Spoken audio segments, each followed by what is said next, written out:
पिछले हफ्ते निफ्टी में 2% की से ज़्यादा का गिरावट हुआ है। गिरावट का जो मेन वजह है ग्लोबल टेंशन, यूएस ईरान वार, क्रूड ऑयल में गिरावट, एफआईआई की सेलिंग और आईटी सेक्टर में बहुत ज़्यादा गिरावट हुई है। अब अगले हफ्ते में जो निफ्टी है में बिग मूव आ सकता है, अप या डाउन, तो इसका हम प्रिडिक्शन करने जा रहे हैं। जैसा कि हमने निफ्टी 50 का चार्ट ओपन किए हैं डे टाइम फ्रेम में, अभी जो क्लोजिंग प्राइस आपका है 23,897.95 है। This is the closing price of Nifty 50। तो जैसा कि कैंडल जो है डे टाइम फ्रेम में बेयरिश स्पिनिंग टॉप कैंडल बना हुआ है, यहाँ पर जो कैंडल बना हुआ है बेयरिश स्पिनिंग टॉप कैंडल बना हुआ है, बेयरिश स्पिनिंग टॉप। अभी भी सेंटिमेंट निगेटिव है, लेकिन एज पर गिफ्ट निफ्टी अभी 180 पॉइंट अप है। गिफ्ट निफ्टी जो है 180 पॉइंट आज सैटरडे के डेट में अप है। अगर यही इंड तक रह जाता है तो मंडे को संभावना है कि गैप अप मार्केट ओपन हो, करीब 100-150 पॉइंट का गैप अप ओपन हो सकता है। तो सबसे पहले हम रेजिस्टेंस की बात करेंगे। तो रेजिस्टेंस का जो लेवल है 24,200 का एक रेजिस्टेंस है। रेजिस्टेंस जो आपका लेवल है 24,200 का लेवल है रेजिस्टेंस का। यह आपका देख रहे हैं, इसका डे का एक हाई भी लगा हुआ है, यहाँ पर 24,199.75 का है।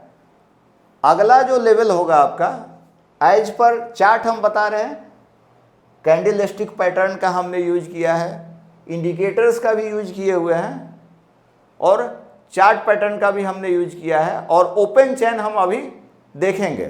तो अगला जो रेजिस्टेंस का लेवल होगा 24,301 लेवल है। जैसा कि हम थंबनेल पर भी दिखाए हैं आपको, मार्केट जो है 24,500 तक जा सकता है, 24,300, 24,500। अगर इसको ब्रेकआउट करता है तो 24,800 तक का भी लेवल इस वीक में, आने वाले वीक में हम देखेंगे निफ्टी 50 का।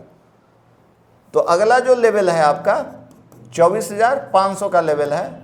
इसके ऊपर अगर मार्केट जाएगा, अगर ग्लोबल सेंटिमेंट पॉजिटिव रहे, इधर जो भी न्यूज है, ज़्यादा न्यूज का इम्पैक्ट हो रहा है, चार्ट से ज़्यादा न्यूज हम लोग देख रहे हैं, क्योंकि कोई भी निगेटिव न्यूज आने से मार्केट गिरता है। अगर टेंशन बढ़ता है तो मार्केट फिर गिरेगा, टेंशन रिलीज होगा तो मार्केट बढ़ेगा। तो अगला जो लेवल होगा 24,800 का लेवल होगा। तो फर्स्ट रेजिस्टेंस, अगर गैप अप खुलता है मार्केट तो देखें कहां पर गैप अप हो रहा है, 24,000 के आसपास होगा। तो अगला जो लेवल है 24,100 से 24,200, अगर ब्रेकआउट करेगा तो 24,300, 500, इस तरह से रेजिस्टेंस का लेवल है। अब हम देख रहे हैं सपोर्ट का। तो सपोर्ट जहां तक, अगर ग्लोबल सेंटिमेंट निगेटिव होगा, मार्केट ऐसे भी अभी जो है एज पर हम चार्ट देख रहे हैं तो लोअर लो लोअर हाई बन रहा है चार्ट में, जो कि बेयरिश ट्रेंड को शो करता है।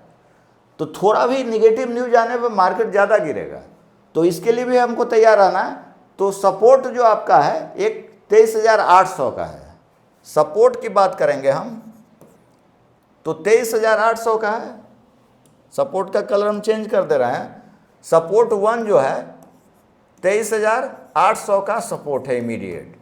फिर जो आपका सपोर्ट है, सपोर्ट 2 जो है 23,500 का बहुत ही स्ट्रॉन्ग सपोर्ट है। अगर इसको ब्रेकआउट करेगा, ब्रेकडाउन की तरफ जाएगा, तो आपको 23,200 का भी सपोर्ट आ सकता है।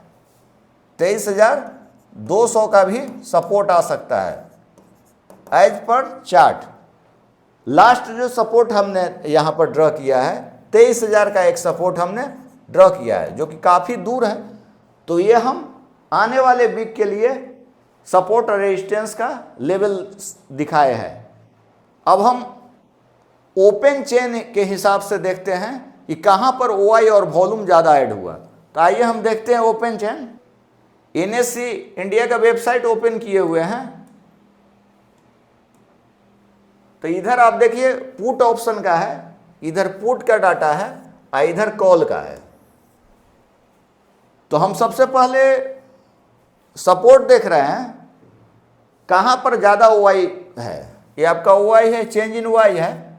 तो सबसे ज़्यादा कहाँ है, हम हाई देख रहे हैं सबसे ज़्यादा, और वॉल्यूम देख रहे हैं हाई, दोनों देख रहे हैं सबसे ज़्यादा कहाँ पे है। तो जैसे यहाँ पर देख रहे हैं 66,000 अब इमीडिएट दिख रहा है, एक यहाँ 66,000 का है। वॉल्यूम भी सबसे ज़्यादा है, यहाँ पर वॉल्यूम 28,80,430 है और OI भी ज़्यादा है। इस साइड में भी देखिएगा तो ये ज़्यादा है, वॉल्यूम काफ़ी ज़्यादा है ना, 23,000 का। तो ये जो लेवल आपका हो गया सपोर्ट का लेवल हो गया। Immediate support of Nifty 50 is 23,800। ये आपका 23,800 एक इमीडिएट सपोर्ट है निफ्टी 50 का। अगर इसको ब्रेकडाउन करेगा तो अगला जो सपोर्ट आपका आएगा, एक देखिए आप 24,500 हमने बताया है थंबनेल पर सपोर्ट। तो यहाँ देखिए कि ज़्यादा OI क्रिएट है कि नहीं। ये 94,000 है और यहाँ पे 23,500 है। तो बहुत मजबूत वो आपका सपोर्ट है। तो सेम हमने दर्शाया हुआ थंबनेल पर भी। तो ये आपका यहाँ से मार्केट अगर सपोर्ट लेगा तो मार्केट जो है बढ़ सकता है। सपोर्ट पे हम लोग बाई करते हैं। तो कभी भी हमको ट्रेड करना है तो स्ट्रेटजी जो अपनाना है ब्रेकआउट और ब्रेकडाउन का स्ट्रेटजी लगाना है। कहने का मतलब अगर ब्रेकआउट होगा तो हम बाई करेंगे और ब्रेकडाउन होगा जहाँ पर लेवल पर तो वहाँ पर सेल साइड में हमने ट्रेड लेंगे। तो यहाँ पर एक काफ़ी मजबूत आपका सपोर्ट है। अब जहाँ तक रेजिस्टेंस देख रहे हैं हम, तो रेजिस्टेंस का जो लेवल है तो यहाँ देखिए आप लोग 1,31,000 दिखाई दे रहा है 24,000 पे। तो हो सकता है गैप अप खुलेगा तो यहीं खुलेगा। तो अब अगला जो आपका रेजिस्टेंस है 24,200 का यहाँ रेजिस्टेंस है। यहाँ पर आपका 24,200 का रेजिस्टेंस है। फिर जो रेजिस्टेंस है 24,300 का भी रेजिस्टेंस है ना। 24,300 का एक रेजिस्टेंस है। अगला जो रेजिस्टेंस आपका है यहाँ देखिए 24,400 का एक रेजिस्टेंस यहाँ दिखा रहा है। लेकिन सबसे अहम जो रेजिस्टेंस है, बहुत मजबूत रेजिस्टेंस है, 1,78,595 का, ये सबसे स्ट्रॉन्ग रेजिस्टेंस है ना। ये आपका स्ट्रॉन्ग रेजिस्टेंस है। यहाँ से मार्केट गिर सकता है ना। तो this is the support resistance as per OI और वॉल्यूम का भी यूज किए हैं हमने। तो हमको जो स्ट्रेटजी अपनाना है कमिंग वीक के लिए, ब्रेकआउट और ब्रेकडाउन का स्ट्रेटजी जो हम बनाएंगे ट्रेड के लिए, ब्रेकआउट और ब्रेकडाउन, ब्रेकआउट एंड ब्रेकडाउन का स्ट्रेटजी अपनाना है और उसी के हिसाब से हम ट्रेड करेंगे। तो यह था कमिंग वीक के लिए स्ट्रेटजी। तो हम देखते हैं मार्केट किस डायरेक्शन में कहाँ पे खुलता है मंडे को, उसके हिसाब से ही लेवल देख करके हमको ट्रेड करना है। तो दोस्तों आप कमेंट्स में ज़रूर बताएं कि मंडे को मार्केट गैप अप ओपन होगा, साइडवेज ओपन होगा, कहाँ तक मूव आ सकता है। कमेंट करें और सब्सक्राइब करना ना भूलें।